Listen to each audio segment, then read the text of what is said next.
My boyfriend of 4 years, Lu Changza, relied on my professional skills to secure over 100 million in financing for an island cultural tourism project.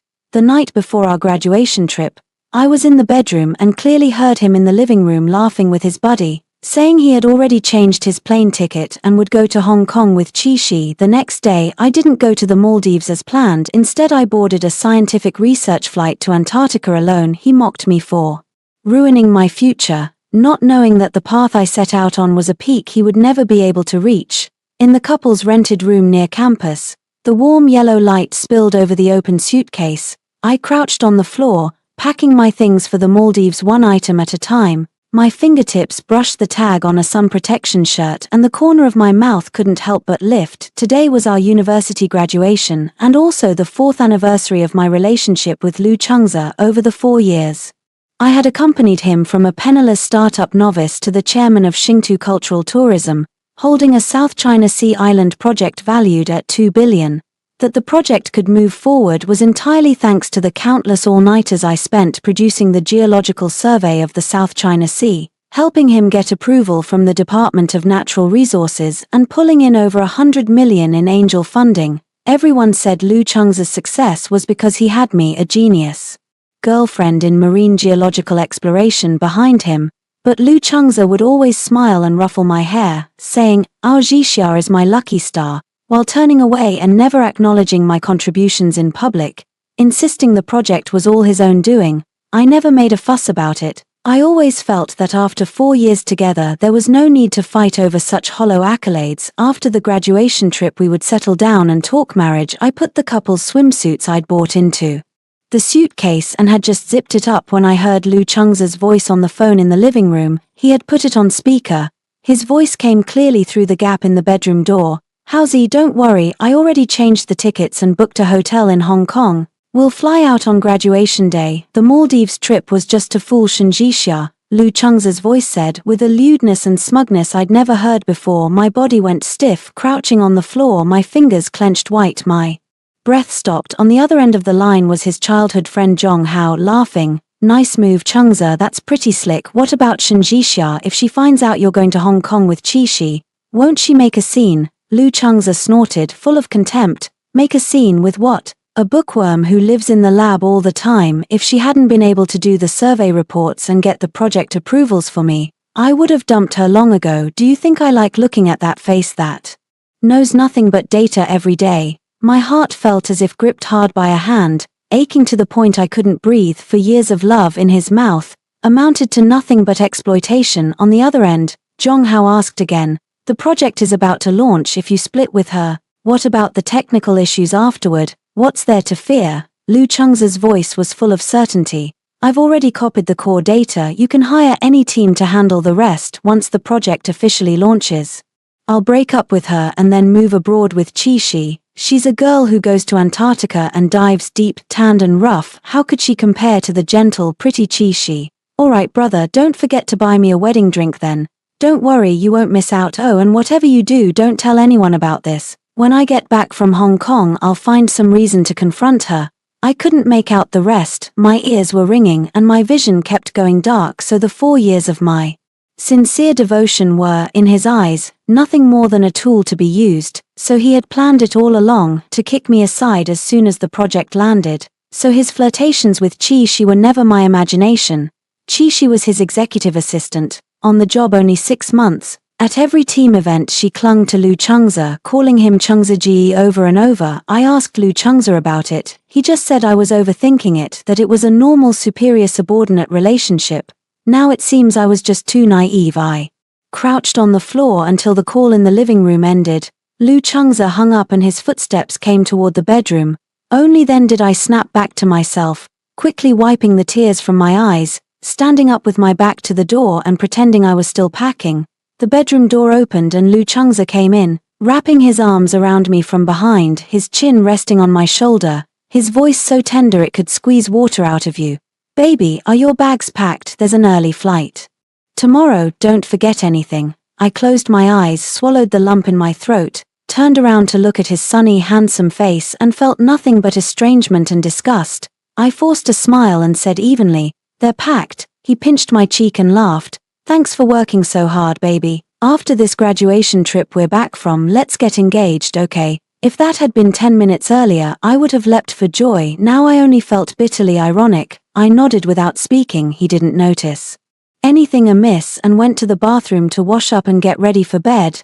I sat on the edge of the bed watching his back, took out my phone, and opened the recruitment email from the Antarctic research team 2 weeks earlier. The National Antarctic Expedition Team had invited me to join as an accompanying expert for the 38th Antarctic Expedition, responsible for geological exploration of the Antarctic waters. At the time I hesitated for a long time because of the graduation trip I had planned with Lu Changza and ultimately declined. Now I opened that email and typed a line, "Hello, I am willing to accept the invitation to join this Antarctic expedition. When is the earliest I can depart?" Less than 10 minutes after I sent the email, the expedition leader called back excited, "Professor Shen, that's wonderful. We were worried we couldn't find a suitable expert. There's a flight to Argentina tomorrow morning. We'll book your ticket. Once you arrive in Argentina, you'll join our research vessel and head to Antarctica together. Is that okay?" "Yes," I answered without the slightest hesitation. After hanging up, I quickly booked the flight to Beijing tomorrow morning and the onward connection to Argentina, syncing perfectly with the team's itinerary. When it was done, I deleted the booking records from my phone, set it to silent and lay down. Lu Changza finished washing up and lay beside me, wrapping his arms around me and chattering on about the Maldives itinerary and future plans. I closed my eyes without a sound. My heart was utterly still from the moment he said those words. It was completely over between us. In my life plan, there was no longer a place for Lu Changza. Early the next morning, my alarm was set 2 hours earlier than Lu Changza's.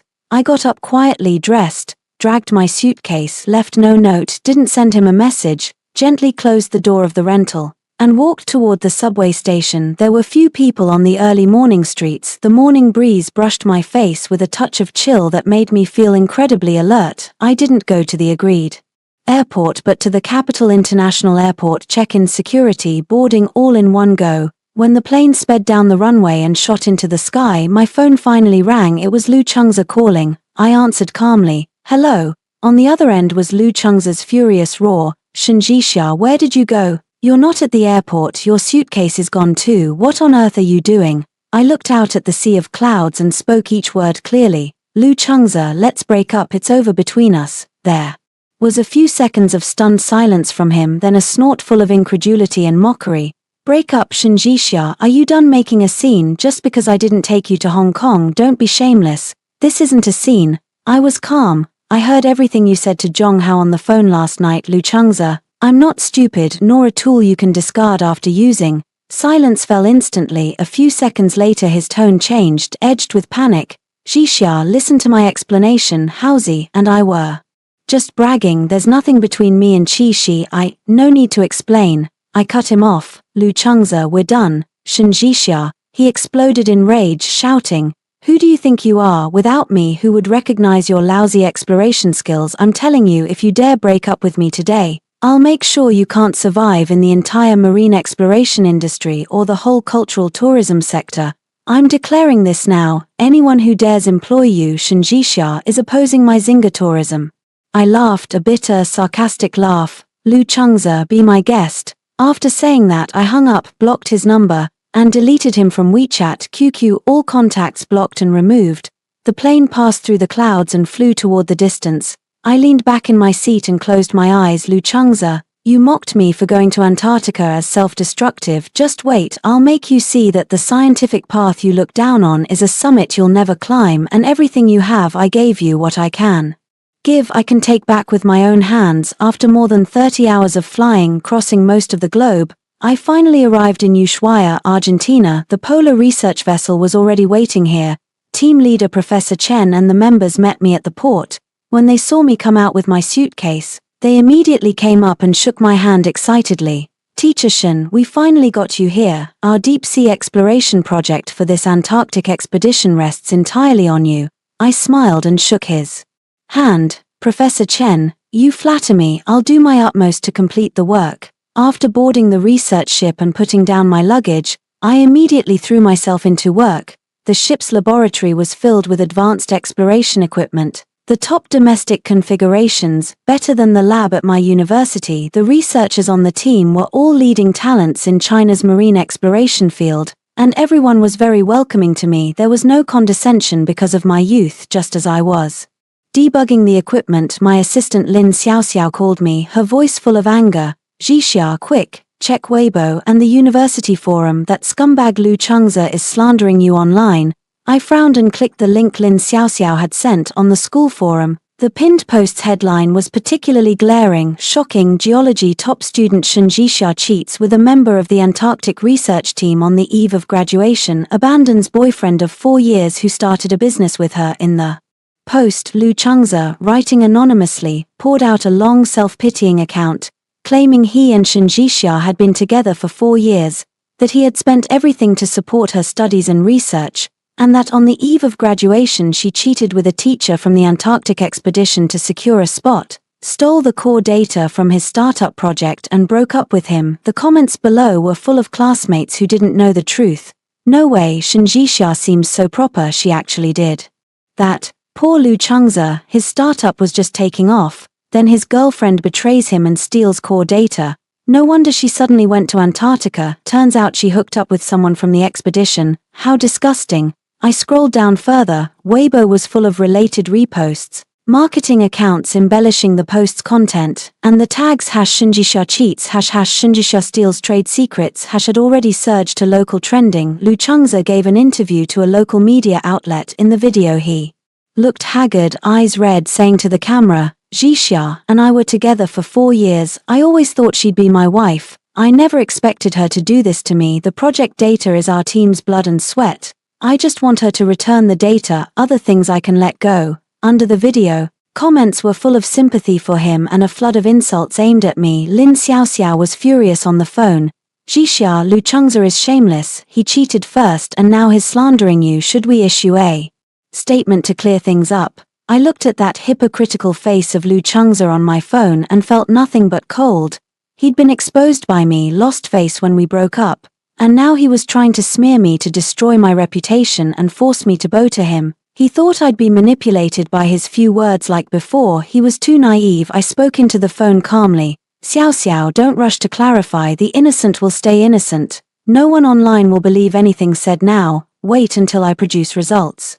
Then all these rumors will collapse on their own. But Zhixia, the whole school is attacking you and the internet is full of dirt on you. This will affect you a lot. It's fine, I said. In the research world, in the end it's the results that matter, not gossip. If Lu Chengze thinks he can destroy me with mudslinging, he doesn't have the ability. After hanging up, I tossed my phone aside and continued debugging the equipment. Professor Chen, who was beside me, had seen my phone and frowned. Teacher Shen, Lu Chengze really crossed the line. Should our expedition officially issue a statement to help clear your name? I shook my head and smiled. Thanks, Professor Chen, but no, I will use my own ability to prove my innocence. Professor Chen looked at me, nodded, his eyes full of admiration. Good, what boldness. Everyone on our expedition believes in you. 2 days later, the research vessel crossed the Drake Passage and arrived at Great Wall Station in Antarctica. Once settled, I took my team aboard a deep-sea exploration submersible and headed to the designated sea area to carry out 3,000-meter deep-sea geological sampling. The deep sea around Antarctica is extremely harsh, with enormous water pressure and complex seabed terrain, making exploration extremely difficult. Inside the submersible, I stared at the geological data on the screen and worked continuously for 8 hours, finally completing the first deep-sea geological sampling and obtaining a complete set of seabed stratigraphic data. What surprised everyone even more was that we discovered a new deposit of combustible ice. In this area, with extremely considerable reserves, a major breakthrough in our country's history of Antarctic scientific research.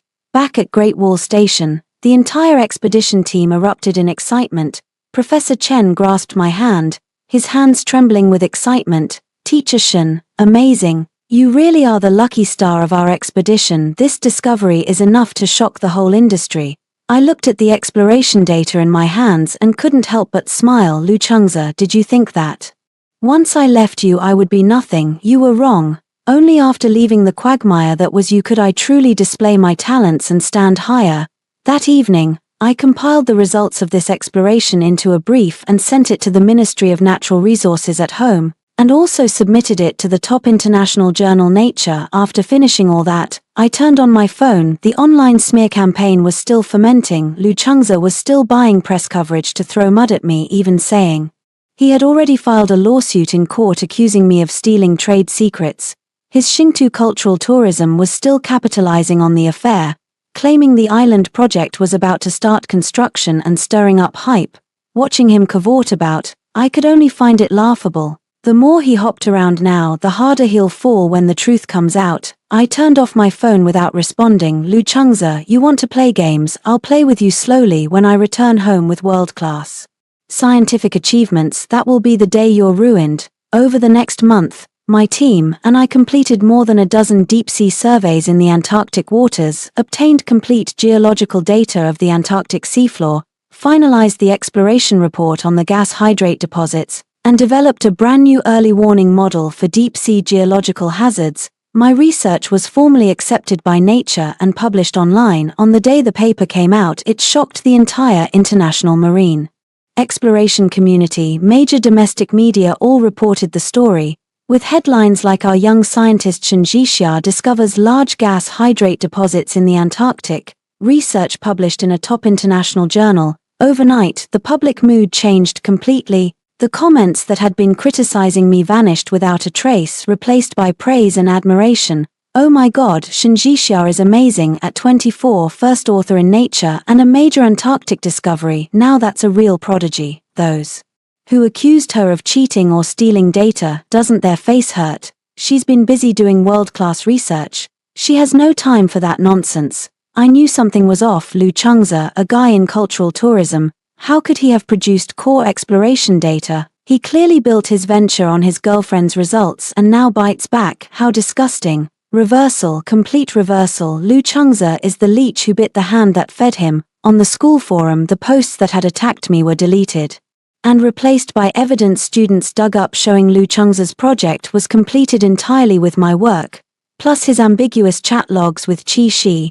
The press releases Lu Chengze had bought became evidence that backfired on him. At this time, Lu Chengze was preparing for the groundbreaking ceremony of the island project. When he saw the online tide turn, he was so furious he smashed everything in his office. He called me incessantly from countless numbers, all of which I had blocked. Finally he sent me a text full of threats. "Shen Zhixia, don't be shameless. Don't think you're great just because you published a paper. I'm telling you, I run this industry. If you don't come back to apologize and hand over the project data, I guarantee that when you return to the country, you will find it impossible to get a foothold in this industry." I looked at the message, smiled and deleted it without bothering to reply. "Lu Chengze, you're still living in your dream. You think you're still the all-powerful Mr. Lu. When I return, you'll see that everything you pride yourself on is worthless to me.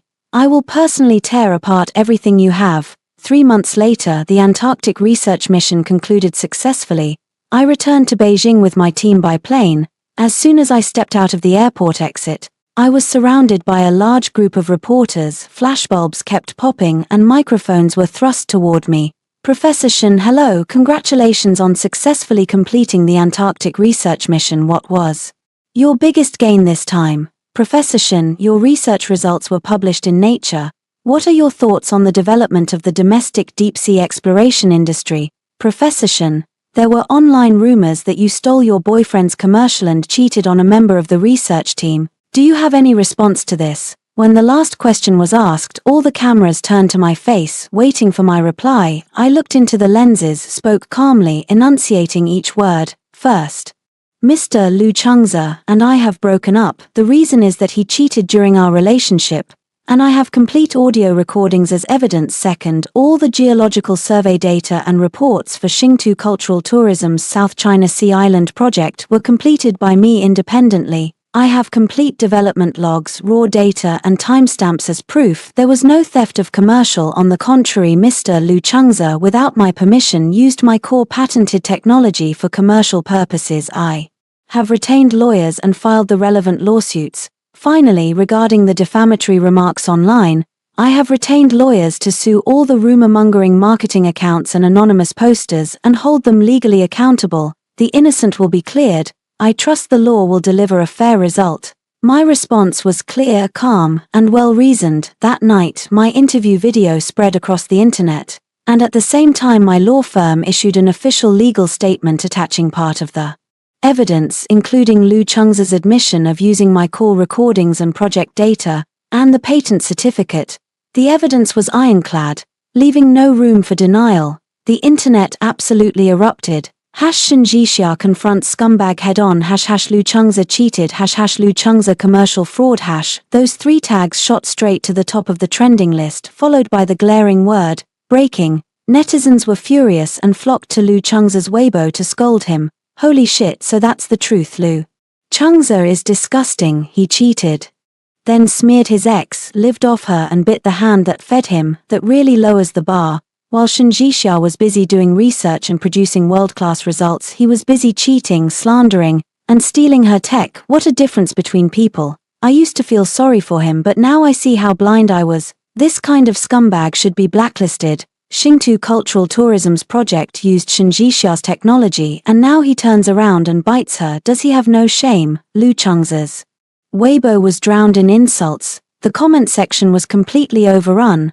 The press releases he had bought and the pity-playing videos he posted were all dug up by netizens and turned into a laughingstock. Xingtu Cultural Tourism's official account was also stormed. The promotional Weibo posts about the island project were filled with boycott comments, and partners began deleting promotional content related to Xingtu Cultural Tourism. Meanwhile, Lu Chengza sat in his office watching the online public opinion, shaking with anger. He never expected that not only would his smears fail to destroy me, but I would return to the country with world-class research results and, in front of the national media, strip him bare. His assistant stood to the side, not daring to breathe, and whispered, "Mr. Lu, the online sentiment is very unfavorable to us right now. Partners are calling to ask about the situation and investors say they will pause further funding. What should we do?" Lu Chengza swept the water cup off the desk onto the floor and roared, "What should we do? How the hell do I know what to do? That bitch Shenjixia, how dare she do this to me? I won't let her get away with it." His eyes were red. He took out his phone and started calling familiar media contacts and industry connections, trying to get them to suppress the public outcry and continue smearing me, but this time no one bought it. I am now the chief scientist of a national key project. My research has been published in a top international journal, and I am a highly sought-after expert in the field. As for him, Lu Chengza, he is now the widely scorned scumbag and fraud across the whole internet, who would risk offending me, a future industry leader, for his sake. He made a round of calls, and not only did no one help him, a few companies that had previously cooperated with him publicly announced they were terminating their partnerships with Xingtu Cultural Tourism. Lu Chengza was utterly stunned. He finally realized I was no longer the little girlfriend who revolved around him and was completely under his control. Now I was someone he simply couldn't provoke, but he still wouldn't give up. A week later, the Ministry of Natural Resources issued a notice launching the application process for the 14th Five-Year Plan National Key Deep Sea Resource Development Project. The project budget exceeded 10 billion yuan and was the largest national project in the domestic marine exploration field. I prepared the complete application materials with my team and formally submitted the project proposal. When Lu Chengza learned of this, he hatched a dirty plan. He contacted relevant personnel at the Ministry of Natural Resources and maliciously accused me of falsifying my Antarctic expedition data, claiming that I had violated procedures during the expedition and therefore was not qualified to apply for a national key project. Not only that, he bribed several so-called experts in the industry to post online, questioning my research results and alleging that my paper's data were fake and that my Nature publication was obtained through connections. He hoped to use this method to torpedo my project application and ruin my research career. When the news reached my ears, I was at the project review meeting site getting ready. Lin Xiaoxiao was furious. "Jie, Lu Chengza is insane. He actually dared to accuse you of falsifying data. He even bribed people to question your paper. Is he out of his mind?" I looked at the complaint materials in my hand, smiled, and felt not the least bit flustered. Scientific achievements are not proven by words but by solid data. He really thinks he can destroy me with such low and dirty tricks. How naive. 3 days later, the National Key Project Review meeting officially convened. using a combination of online and offline formats, with the entire session recorded and videoed and industry experts listening in. When it was my turn to present the project application, the head of the review panel opened his mouth and asked me directly, "Comrade Shinjixia, someone has now reported that the data from your Antarctic scientific expedition were fabricated and that your paper involved academic misconduct. Do you have anything to explain regarding this matter?" The offline venue fell silent instantly, and everyone's gaze focused on me. The online listening room erupted as well. Lu Chengze even hired internet trolls to steer the comments, accusing me of academic fraud and saying I didn't deserve to apply for a national project. I looked at the review panel experts and, calm and unhurried, began to speak. "Teachers, I have 3 responses to the allegations. First, all the original data, sampling records, and exploration videos from my Antarctic expedition are stored at the China Polar Research Center and are available for inspection at any time. There has been no data fabrication. Second, my paper went through 3 rigorous rounds of peer review at Nature. It was approved by 3 world-leading experts. All experimental data and research methods can be independently replicated. There is no academic misconduct. Third, the person who initiated the complaint, Mr. Lu Chengze, is my ex-boyfriend. I broke up with him because he cheated on me, and he has held a grudge ever since, repeatedly maliciously slandering and smearing me and even attempting to steal my research results for commercial use. I have already filed a lawsuit against him. This malicious complaint is another act of revenge. I have submitted the relevant evidence to the review panel and the discipline inspection department. After I finished speaking, I gestured, and the staff projected all the evidentiary materials, the original exploration data, the paper's review records, and evidence of Lu Chengze's malicious slander and attempted theft onto the large screen and distributed them to each review expert present. The reviewers carefully flipped through the materials and nodded. Then the director of the China Polar Research Center connected to the review meeting on the spot and said to all the experts, "Teachers, we can confirm that Comrade Shinjixia's Antarctic expedition data are entirely real and valid. They represent a major breakthrough in our country's Antarctic research and there is no fabrication."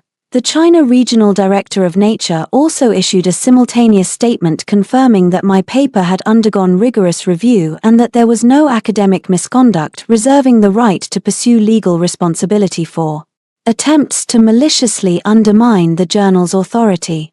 With ironclad evidence, Lu Chengze's malicious complaint became a complete joke.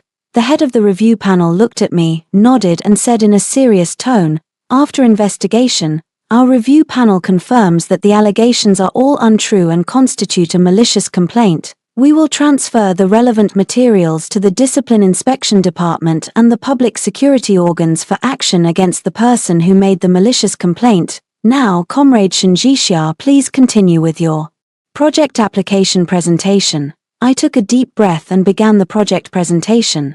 For a full 40 minutes, I explained in detail the project's research direction, technical plan, and application prospects. Every detail was precise and on point, and I perfectly answered all the questions posed by the review experts. When the presentation ended, thunderous applause filled the room. In the online livestream, netizens went wild. "Amazing, Professor Shen's presentation was perfect, clear logic, solid tech. This is a real scientist." Lu Chengze's face got completely smashed. He maliciously accused someone of data falsification and got slapped down by the authorities. How humiliating.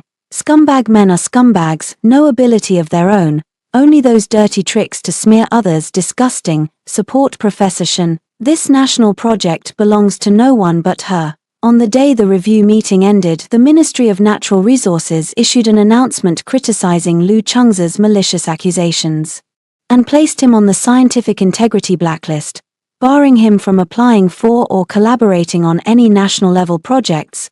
The public security authorities also announced that Lu Chengze was administratively detained for malicious defamation and false accusations. Lu Chengze's reputation was completely ruined. He became a pariah in the industry. As for me, I successfully secured the National 14th Five-Year Plan Key Deep-Sea Resource Development Project as chief scientist, wielding a project budget of tens of billions and becoming the youngest leader in the country's marine exploration field.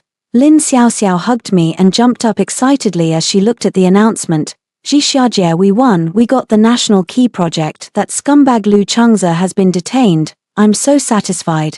I stared out the window and a smile curled at the corner of my mouth. Lu Chengze, this is only the beginning. What you owe me I will take back, piece by piece, all of it, that island project you were so proud of.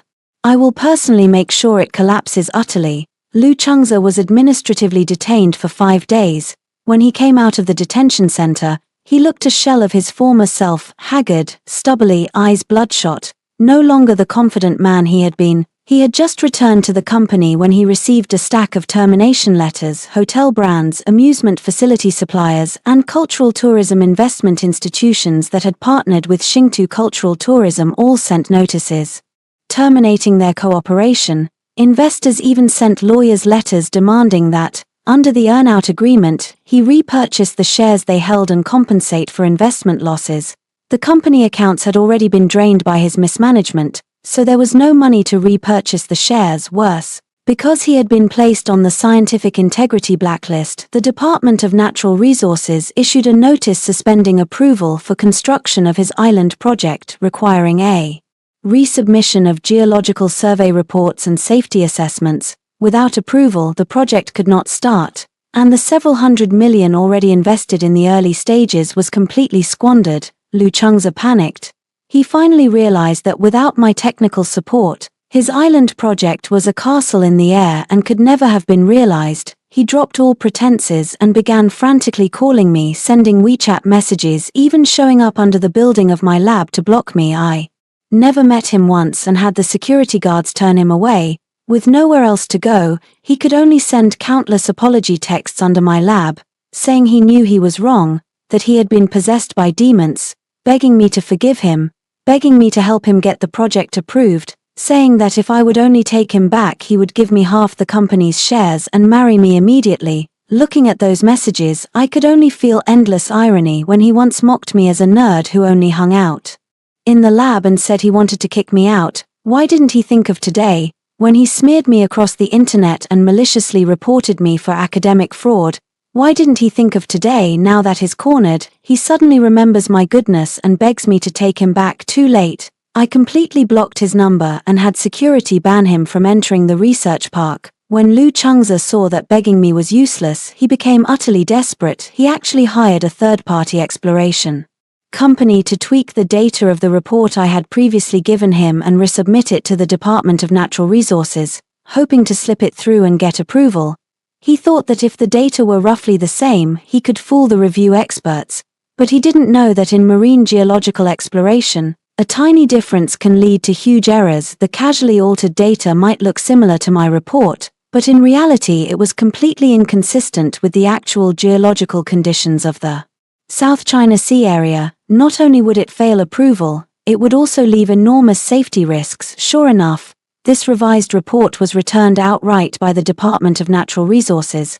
The review expert's comment read: data severely untrue, inconsistent with actual geological conditions, poses major safety hazards, not approved. Moreover, the experts found that the report plagiarized large portions of my previously published papers, constituting serious academic infringement. When the news came out, the entire internet erupted again. Netizens mocked Lu Chengze. Hilarious, without Shen Zhixia, he can't even produce a decent exploration report, and he's resorting to plagiarism. Does he have no shame? Turns out he really relied entirely on Shen Zhixia. Without her, he's worthless. With this level of competency, he's doing island development. Hope the project doesn't collapse straight into the sea when it's built. Lu Chengze was completely out of options. He couldn't get the project approved. Investors were pressing every day for repayment. All partners terminated contracts, the company account balance dwindled, and they were nearly unable to pay employees' wages. Xingtu Cultural Tourism was already teetering on the brink of bankruptcy. At this moment I was in Beijing, leading a team and doing everything possible to advance the implementation of a national key deep-sea resource development project. At the project launch ceremony, the Minister of the Ministry of Natural Resources personally attended to unveil our project, and CCTV broadcast the whole event live. As the project's chief scientist, I spoke at the launch ceremony, telling the nationwide audience about the project's research goals and future plans, and promising we would overcome the core technologies of deep-sea exploration and break foreign technical monopolies. When my speech ended, the entire hall erupted into enthusiastic applause. The livestream comments were full of praise and support for me. Professor Shen is so fierce. At 24 she's already the chief scientist of a 100 billion national project. This is a true female lead. Look at her, then look at Lu Changze. What a world of difference. Go Professor Shen, China's deep-sea research depends on you.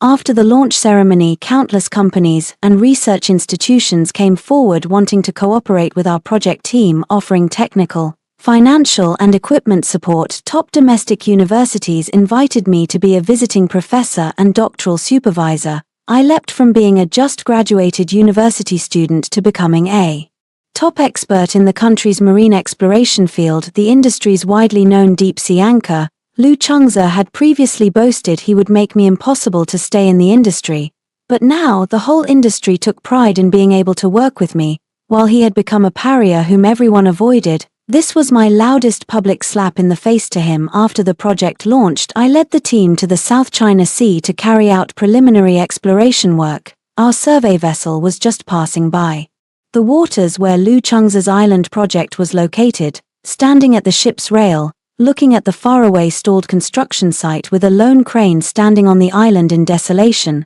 Lin Xiaoxiao smiled and said, "Ji Xia sis, look at Lu Changze's project, it's completely abandoned now. If he knew our national project was conducting work in these waters, he'd probably be furious." I looked at the desolate island and said calmly, "He chose his path, he must bear the consequences." No sooner had I spoken than the safety officer on the survey vessel ran over with a grave expression and said, "General Manager Shen, bad news. Our underwater detector has discovered serious geological anomalies in the waters around that island ahead.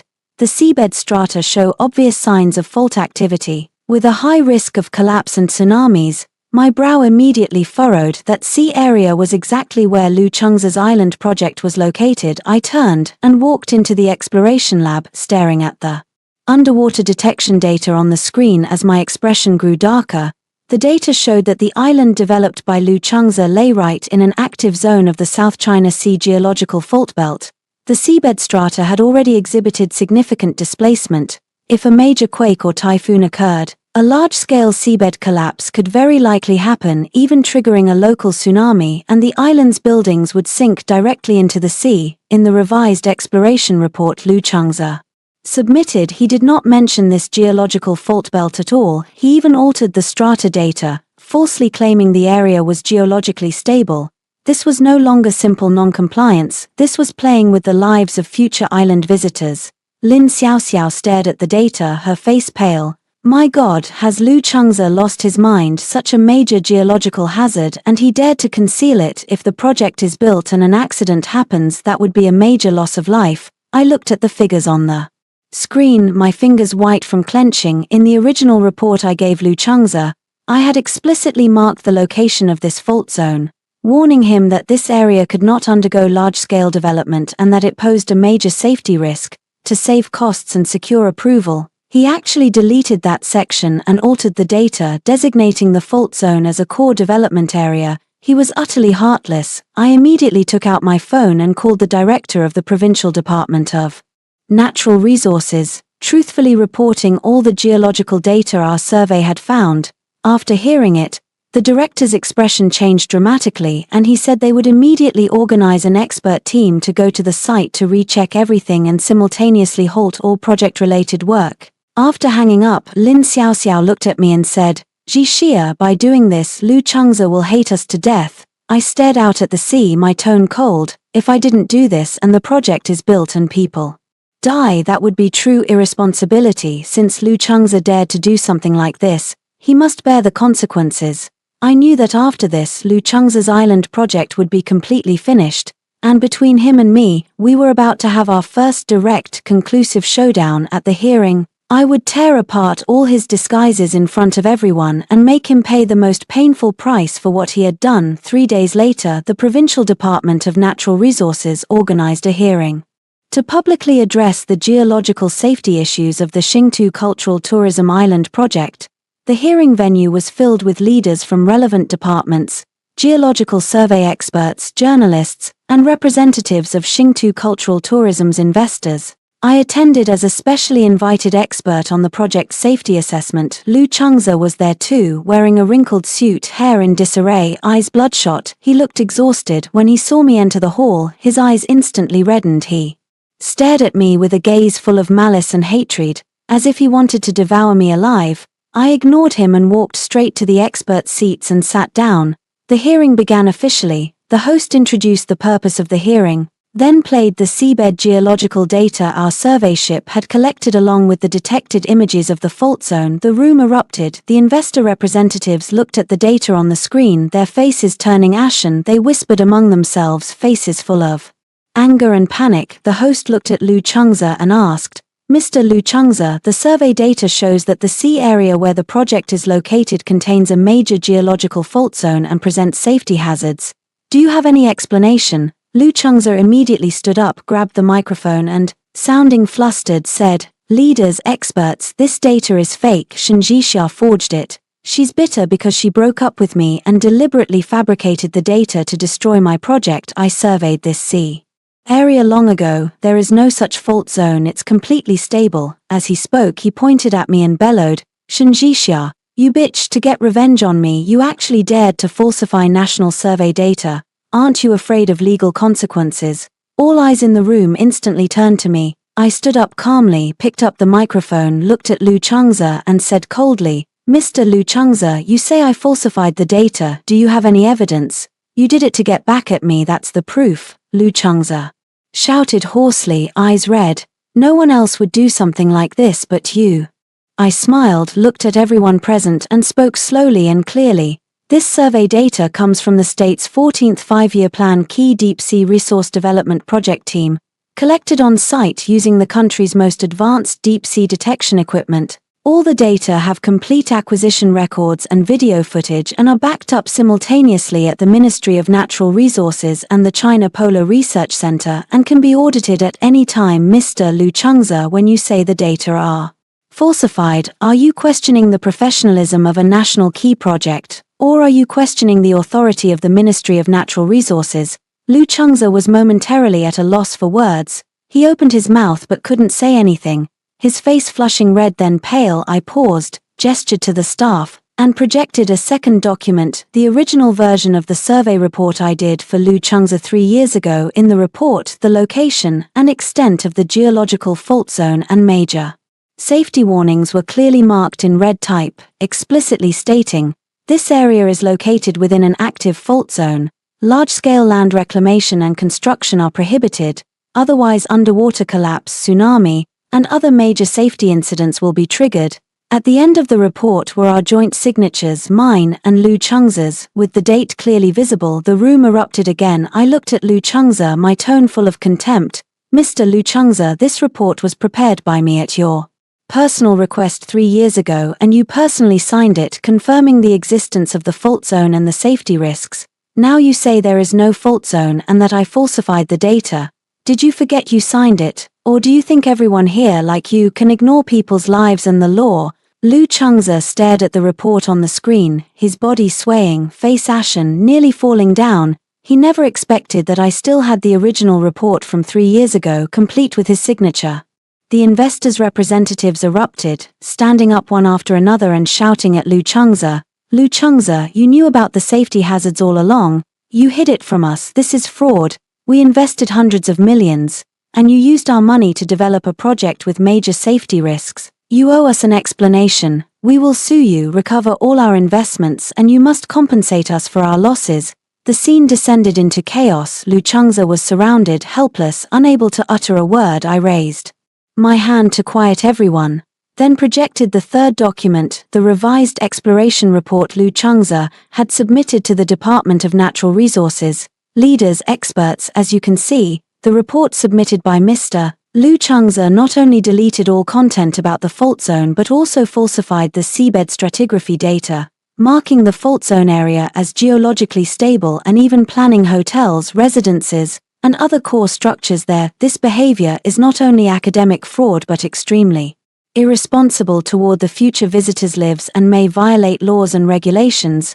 I paused, looked to the panel of review experts and continued, based on the above exploration data and facts, I, as the safety assessment expert for this review, formally recommend a complete halt to all construction on the Xingtu Cultural Tourism Island project, revocation of its construction permit, and a permanent ban on large-scale development in this area. No sooner had I finished than the other geological experts present nodded in agreement. We agree with Dr. Shen's recommendation. This project poses major safety hazards and absolutely cannot proceed. Lu Cheng's behavior is despicable, chasing profit at the cost of human lives. He must be dealt with severely. At the end of the hearing, the head of the Department of Natural Resources read the decision aloud. After on-site verification and collective discussion by the expert panel, we hereby announce the Xingtu Cultural Tourism South China Sea Island project presents major geological safety hazards and the exploration report data has been falsified.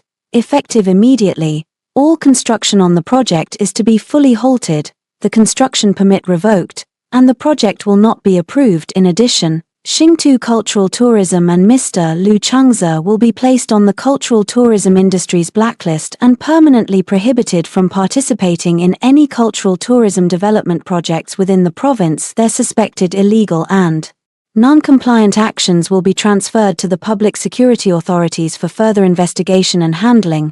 The gavel fell and the hearing ended. Lu Chengze slumped into his chair, his face ashen, eyes empty, utterly drained of all vitality. His island project, his entrepreneurial dream, everything he once took pride in, collapsed in that instant. The investors swarmed him on the spot, demanding immediate repayment or they would sue him for commercial fraud. Reporters swarmed like mad, thrusting microphones in his face and bombarding him with questions. The scene was pandemonium. I gathered my things and walked out of the hearing room. Lin Xiaoxiao followed beside me, ecstatic. Ji Xiaojie, that was so satisfying. First face slap peak. Lu Chengze got totally ruined. His project is finished. I looked at the sunlight outside and the corner of my mouth lifted in a smile. This was only the first slap. Lu Chengze still owed me a lot. The patent he stole from me, I would get it back piece by piece. All the harm he had done to me, I would make him pay back twofold. Sure enough, on the same day the hearing ended, the terms #Xingtu Cultural Tourism Project halted and #Lu Chengze data forgery shot to the top of the trending searches. The whole internet condemned Lu Chengze as greedy and willing to risk lives for profit, and people began boycotting Xingtu Cultural Tourism. Xingtu Cultural Tourism's official website and accounts were overwhelmed and trashed by netizens. The bank also announced it would call in all of Xingtu Cultural Tourism's loans early, applied to the court for property preservation measures, and froze all bank accounts of Xingtu Cultural Tourism and Lu Chengze. The court received a class action lawsuit from the investors, formally filed the case, and seized all assets of Xingtu Cultural Tourism. Xingtu Cultural Tourism had been driven to the brink of bankruptcy, and Lu Chengze, once the glamorous entrepreneurial idol, had become a reviled swindler and the laughingstock of the entire industry. I knew this was not the end. Next up was a patent war awaiting him. I would personally take back the core patent he stole from me and make him pay a bitter price for his theft. After the hearing, Lu Chengze fell into utter desperation. The project was halted entirely, bank accounts were frozen, investors sued collectively, payroll couldn't be paid, and most of the staff had left the company. Only a few long-time employees remained to stubbornly support him, but he refused to give up. He knew his only card to turn things around was the deep-sea geological exploration core patent he had stolen from me. I had developed that patent while in university. It greatly improves the accuracy and efficiency of deep-sea exploration. It's a unique core technology in the country and the crucial backing that allowed his Xingtu Cultural Tourism to secure financing. After we broke up, he secretly took my patent technical materials and filed an amendment application with the National Intellectual Property Administration, changing the patent holder from my personal name to the company name of Xingtu Cultural Tourism. He even used the patent to apply for a pledged loan from the bank and secured Series B funding. He thought that as long as he held the patent, even if the project failed, he could rely on it to make a comeback. What he didn't expect was that I had discovered his scheme long ago but had chosen not to make a fuss. Now it was time to take back everything that belonged to me. I retained the country's top intellectual property legal team and filed a petition for patent invalidation with the Patent Re-examination Board of the National Intellectual Property Administration, while also bringing a suit over patent ownership in the Beijing Intellectual Property Court, asking the court to confirm that I am the sole lawful owner of the patent, to order Xingtu Cultural Tourism to cease infringement, and to award me full economic compensation. The court formally accepted my lawsuit and served summonses to Xingtu Cultural Tourism and Lu Chengze. When Lu Chengze received the summons, he completely lost it.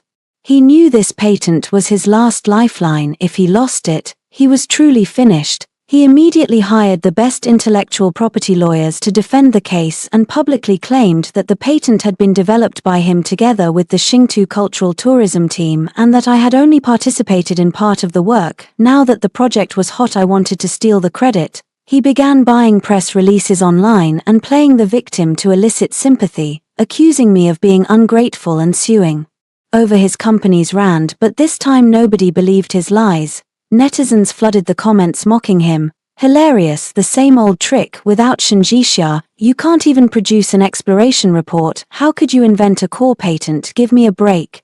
Professor Shen published related papers back when she was at university. Your company didn't even exist then. How dare you claim you developed the patent? A scumbag is a scumbag. Steal someone's tech and then bite back. Shameless. Lu Chengze's press campaign not only failed to gain sympathy but instead drew further ridicule and greater scorn. A month later, the Beijing Intellectual Property Court held a public hearing to try the patent ownership dispute.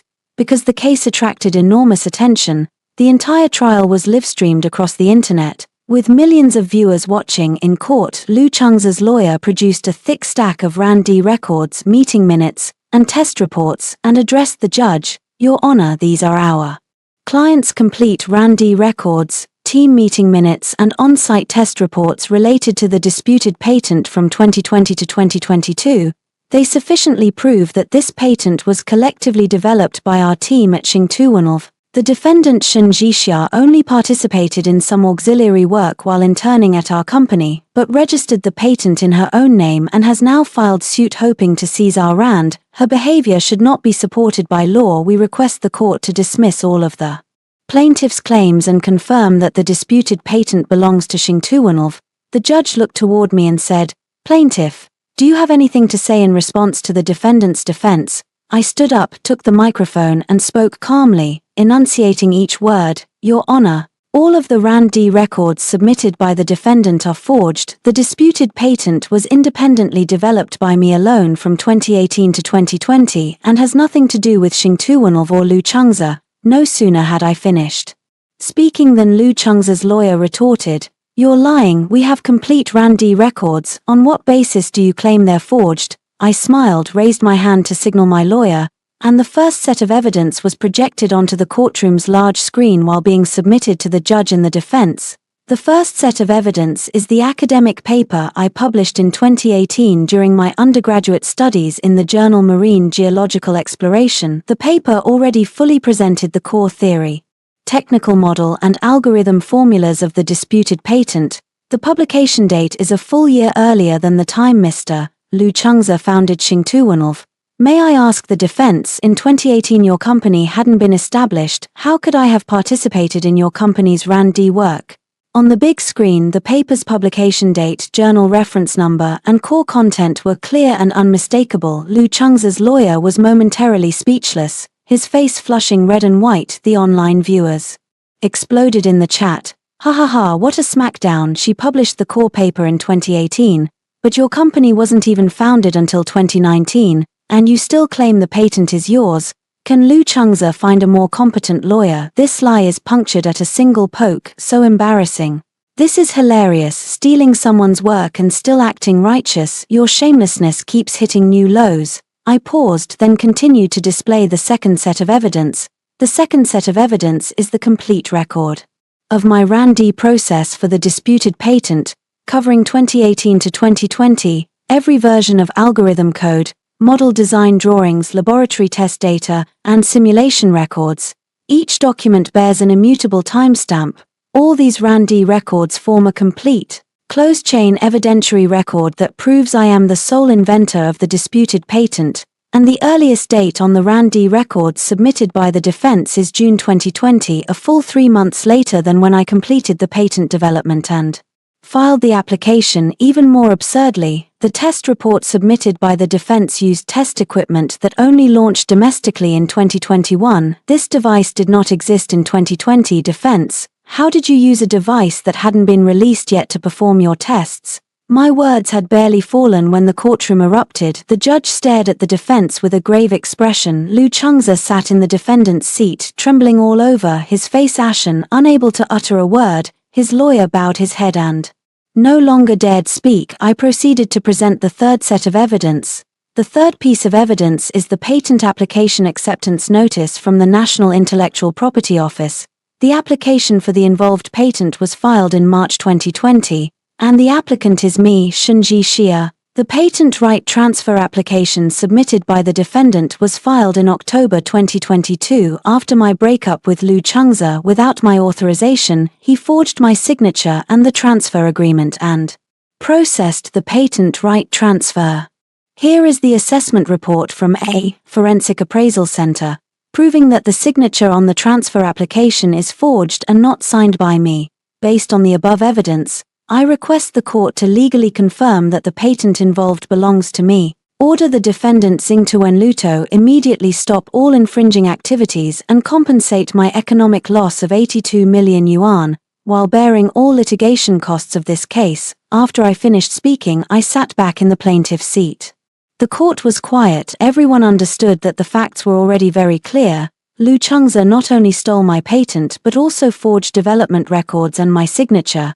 The evidence was conclusive, leaving no room for any argument. The judge organized a court debate. Lu Chengze's lawyer could not produce any valid evidence to refute, only weakly and unconvincingly arguing. At the end of the hearing, the judge announced the verdict in court. After the court's examination and findings, the involved patent was independently developed by the plaintiff, Shunji Xia, who legally holds the patent rights. The defendant Xingtu Wenlu, without the plaintiff's permission, forged signatures to change the patent owner, and used the patent for commercial purposes, which constitutes patent infringement. The court hereby rules: 1. Confirm that the patent in question belongs to the plaintiff Shunji Xia. 2.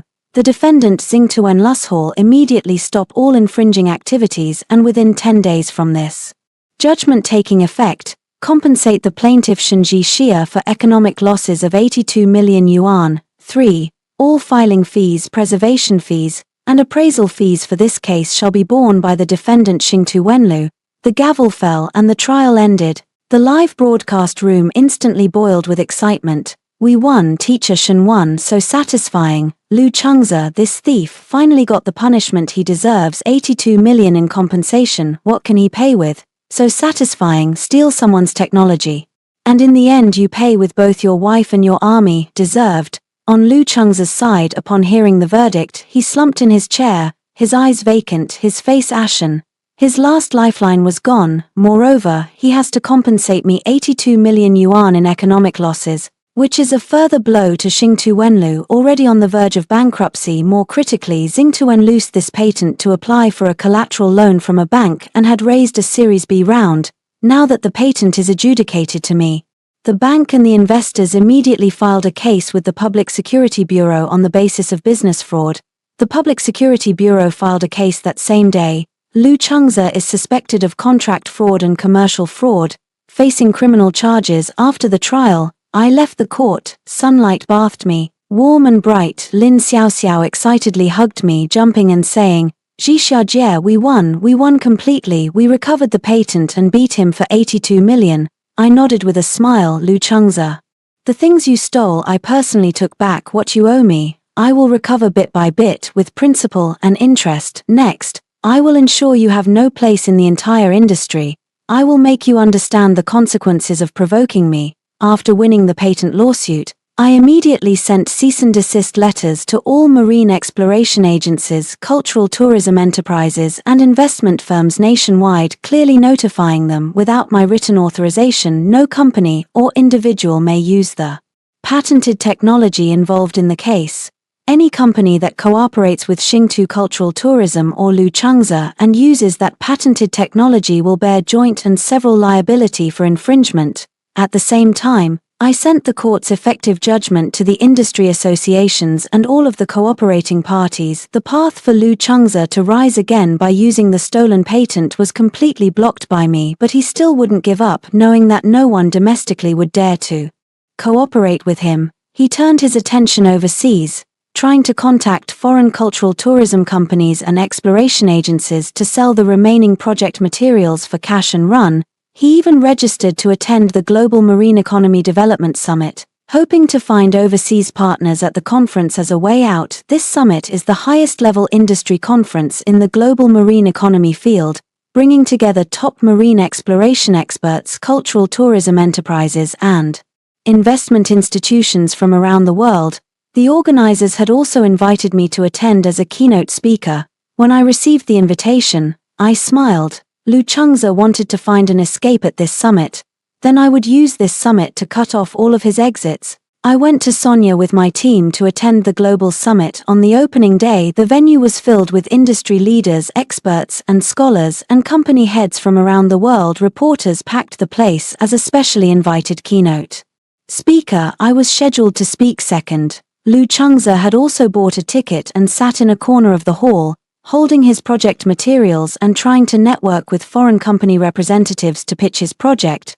But those overseas companies had long heard about his deeds and ignored him, avoiding him like the plague. He stood in the hall like a clown, utterly embarrassed. Soon it was my turn to take the stage. The host took the microphone and smiled as he began. Next, please join me in a warm round of applause to welcome Ms. Shen Zhixia, Chief Scientist of the National 14th Five-Year Deep-Sea Resource Development Project and one of the country's top marine geological exploration experts, to deliver the keynote speech.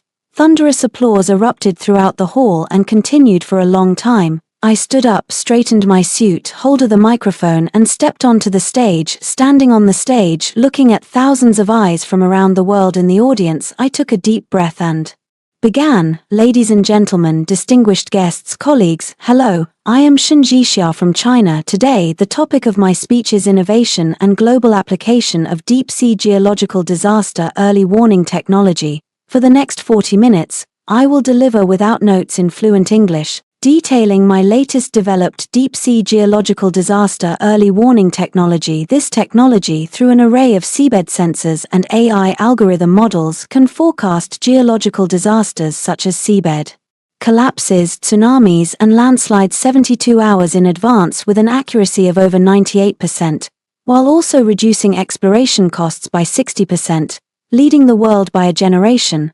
I also demonstrated the technology's simulation effects on the spot, showcasing real-world cases in Antarctica and the South China Sea. The data blew everyone away. The experts and business leaders in the audience sat up straight, their eyes filled with astonishment and admiration, and enthusiastic applause broke out from time to time. In a corner, Lu Changza watched me, radiant on stage, his face deathly pale, trembling all over, his eyes full of jealousy and malice. He never imagined that not only had I not been crushed by him, but I had developed an even more top-tier technology. Standing on the global industry's highest stage at the end of the speech, I changed tone and looked at everyone in the audience and spoke. After discussing technological innovation, I'd like to talk about the bottom line our industry must uphold, that is a reverence for science, a respect for life, and the protection of intellectual property. The room fell silent instantly. Everyone's gaze was fixed on me. I raised my hand slightly, and the staff turned on the projector. On the screen appeared the geological survey data for the Starway Cultural Tourism Island project, the court's patent infringement decision, the Natural Resources Department's project suspension notice, and the complete evidence of Lu Changza tampering with data and forging RAND records.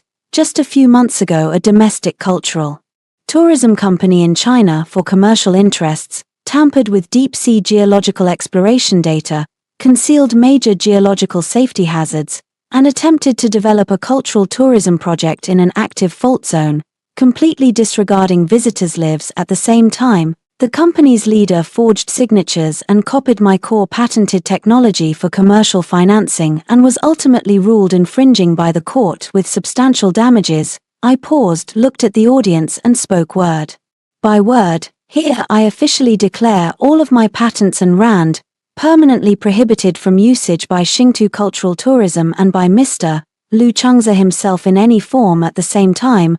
I call on colleagues worldwide to jointly resist such behavior that disregards life safety, infringes on intellectual property and engages in academic fraud, and to work together to safeguard the healthy development of the industry and the security baseline of marine development. As soon as I finished, the audience erupted into thunderous applause that lasted for a full minute.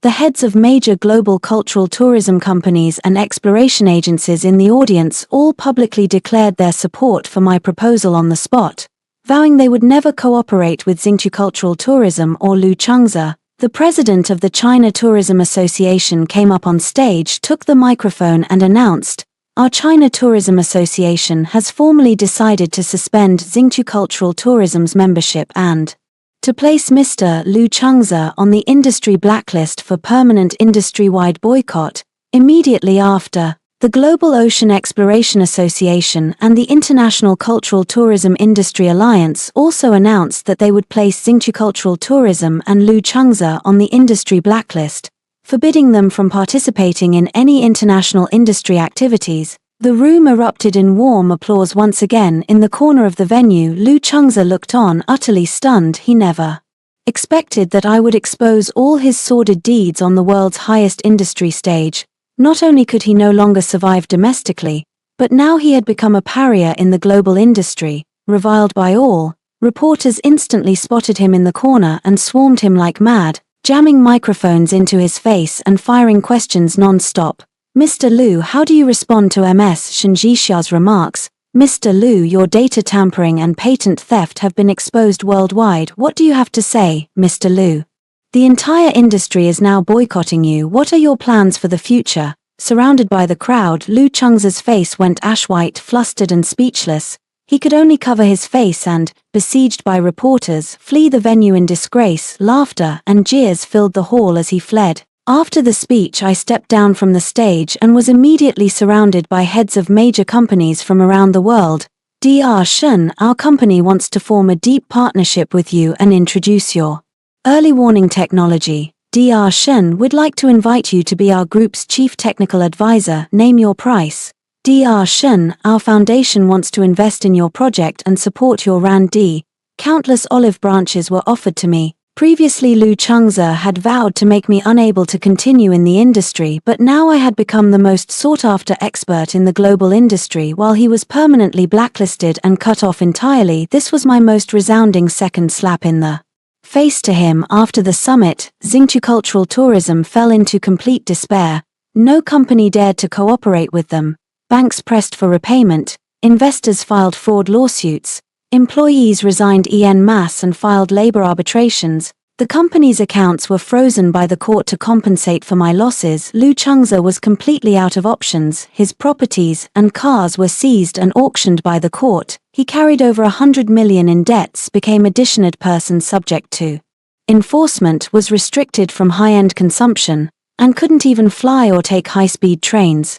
Overnight he went from a celebrated entrepreneurial idol to a penniless, heavily indebted deadbeat. Meanwhile, after the summit I struck deals with multiple global companies. My deep-sea geological disaster early warning technology began to be promoted and applied worldwide, safeguarding marine development. My name became a calling card for China's ocean exploration field. Lin Xiaoxiao looked at me and smiled. "Zhixiao sis, we've completely won now. Lu Chengze is finished. He's been totally blackballed by the industry.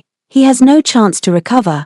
I looked out at the sea and a smile tugged at my lips. This is not enough. Lu Chengze did worse things that I have yet to settle with him for. I will expose all the illegal and non-compliant measures he took to save his company and make him pay the legal price for his actions. His doomsday is coming soon. After the Global Ocean Economy Development Summit ended, Lu Chengze completely disappeared from the public eye. Everyone thought he had been ruined, deeply in debt and could never recover, but I knew people like Lu Chengze. He wouldn't give up until the very end. Sure enough, it didn't take long before I received news that he hadn't surrendered. He transferred the last of Xingtu Cultural Tourism's assets into his mother's name, then registered a new shell company. Through that shell company, he issued a cultural tourism financial product online and illegally solicited funds from the public. He publicly claimed the product invested in island cultural tourism projects in Southeast Asia, promised an annual return as high as 20% and guaranteed principal and interest,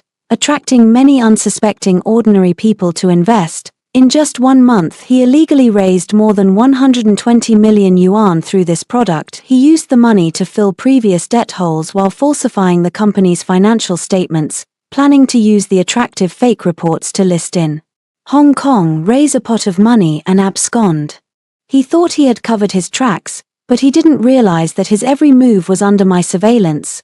Wang Hao, Xingtu Cultural Tourism's former chief financial officer, after being fired by Lu Changze, had been owed wages and compensation and blacklisted in the industry by Lu. With nowhere to turn, he came to me and anonymously sent all the evidence of Lu Changze's financial fraud and illegal fundraising. The evidence included Xingtu Cultural Tourism's complete internal and external accounts for nearly 3 years, records of inflated revenues and forged orders, bank statements showing misappropriation of raised funds, and the full back-end data of the illegal fundraising, user lists and transfer records, itemized and clear ironclad proof. In his email, Wang Hao wrote, "Mr. Shen, I know I did wrong by helping Lu Changze before and I regret it deeply. This evidence is a complete record of Lu Changze's illegal crimes. I give it to you in hopes he will receive due punishment and to make amends for my own mistakes." I looked at the evidence in my hands and my eyes went cold.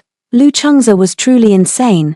To try to turn things around, he dared to solicit funds illegally, fabricate finances and deceive ordinary people out of their hard-earned money. Such actions were no longer mere business violations but serious criminal offenses.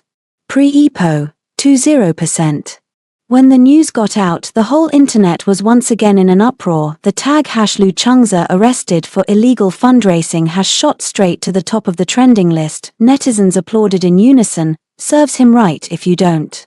Court disaster, it won't find you, his reputation's already ruined, and he still dared to illegally raise funds and steal ordinary people's hard-earned money, finally caught. Has Lu Changze completely lost his mind? To dare do such illegal things, he deserves to rot in prison, evil will be repaid. He once stole his ex-girlfriend's technology and achievements and now he's cheating people out of their money. People like him belong behind bars to be reformed."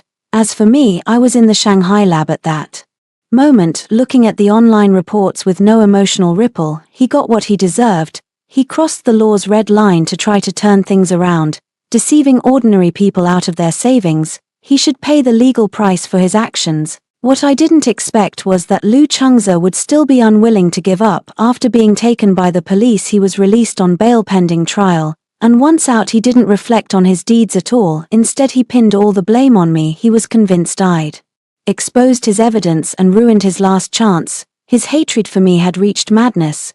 He even hired 2 men to break into my Shanghai lab to destroy the core research data of my national key project, and to stage a safety accident in the lab to frame me, so I would be disgraced, the project terminated, and we'd both fall into hell together. What he didn't expect was that I had anticipated his last-ditch move long ago and had installed the highest-level security system in the lab along with 24-hour patrol guards. The 2 men were caught red-handed by the guards as soon as they infiltrated the lab, and were handed straight to the police.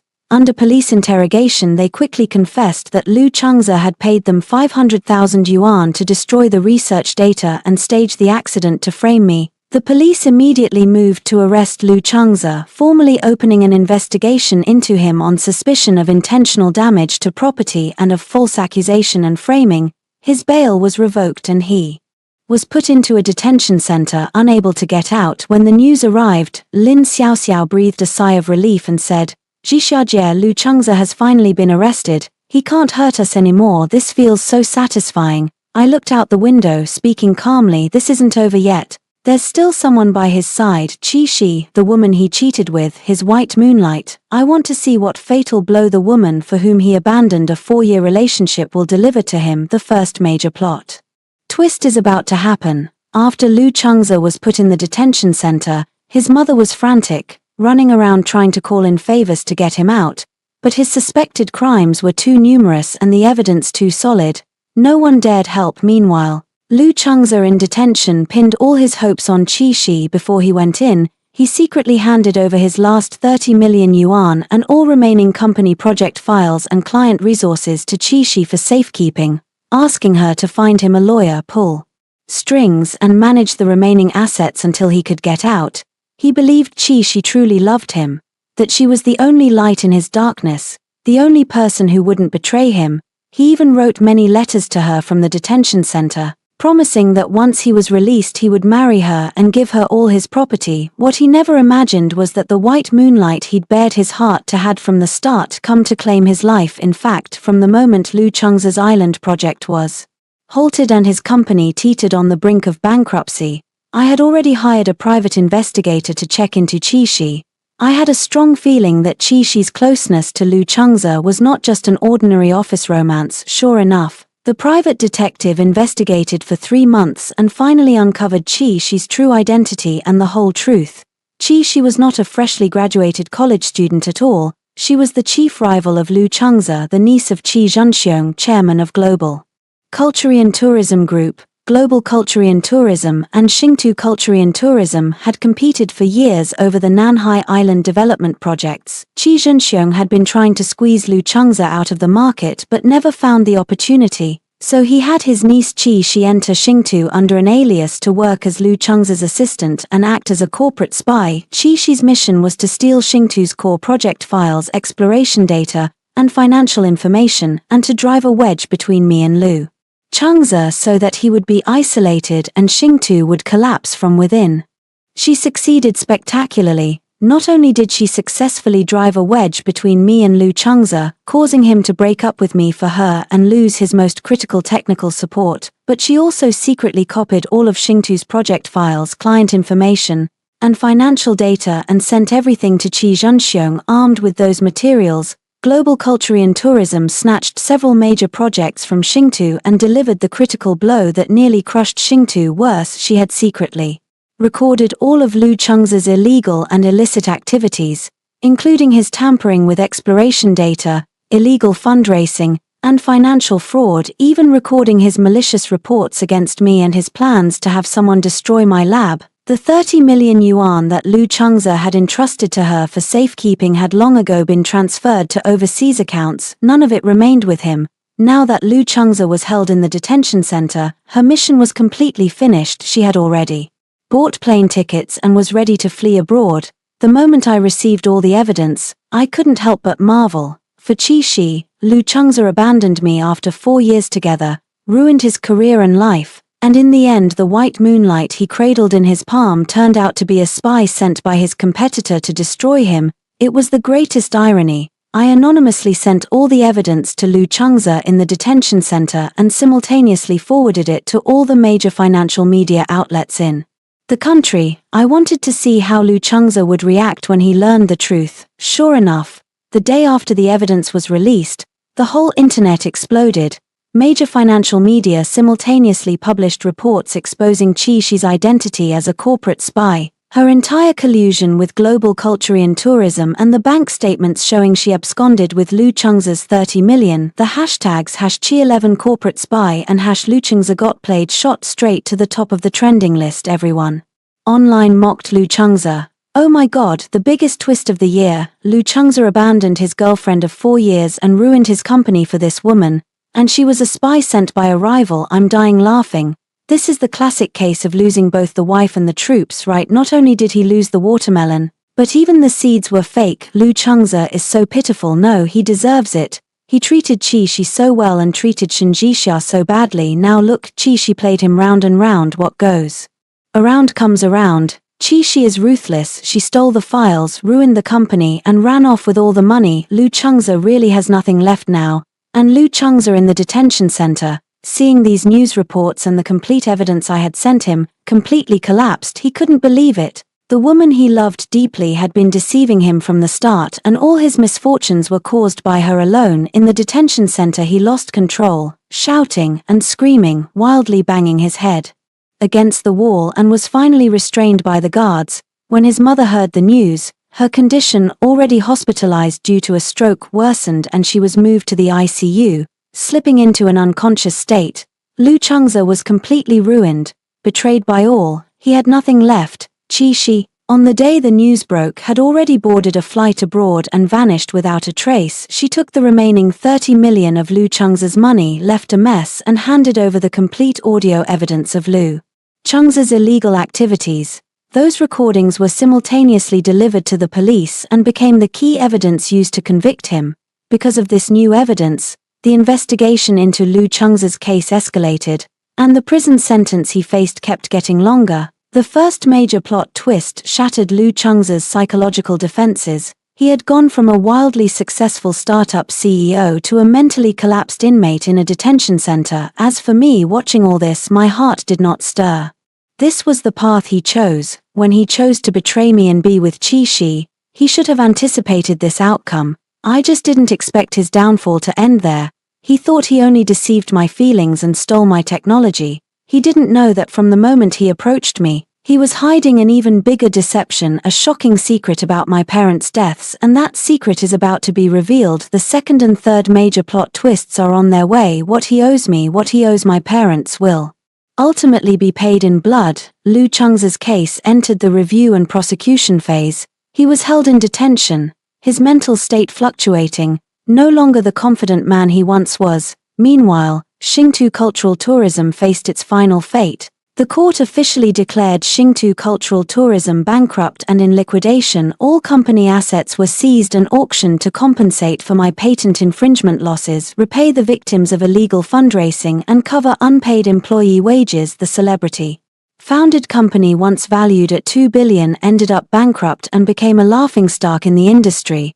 As for me, I reached another pinnacle of my life. A national key project for deep-sea resource development achieved a major milestone. The deep-sea exploration equipment we developed successfully descended to 11,000 meters in the Mariana Trench, completing the deepest geological survey in the world and yielding world-class scientific results. At the same time, my deep-sea geological disaster early warning technology was successfully implemented in the South China Sea, pre-warning 3 small seabed collapse events and preventing significant casualties and property losses, earning national commendation. In recognition of my contributions, the state formally approved the establishment of the National Key Laboratory for Deep-Sea Resource Development, with me appointed as its director, and allocated 2 billion in R&D funding plus a research site in Shanghai's Zhongjiang Science City to build the laboratory headquarters. The laboratory's inauguration ceremony was scheduled for the same day the bankruptcy and liquidation notice for Xingtu Cultural Tourism was published.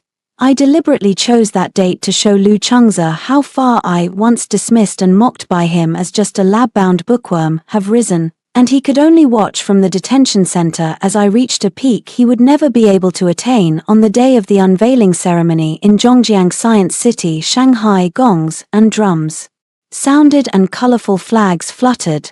Leaders from the Ministry of Natural Resources and the Ministry of Science and Technology, as well as Shanghai's principal officials, personally attended to inaugurate the laboratory. National media such as CCTV and People's Daily live-streamed the entire ceremony, and over 10 million viewers watched online. During the ceremony, the officials spoke in turn, congratulating the establishment of the laboratory and acknowledging my research achievements. They expressed hope that I would lead the team to conquer core deep-sea exploration technologies, break foreign technological monopolies, and make greater contributions to the country's maritime cause.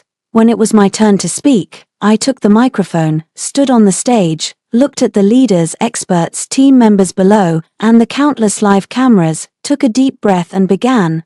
I thank the country for its trust and the leaders for their support. The establishment of the National Key Laboratory for Deep-Sea Resource Development is not an endpoint for me but a new starting point. My team and I will always adhere to our original scientific mission, strive for technological peaks, and use our expertise to protect the nation's vast maritime territory, so that China's deep-sea exploration technology stands at the top of the world. When I finished, thunderous applause erupted and lasted for a very long time. The livestream comments were full of praise and well wishes. Professor Shen is amazing, director of a national key laboratory at 25. Now that's truly a pillar of the nation. Look at Shen.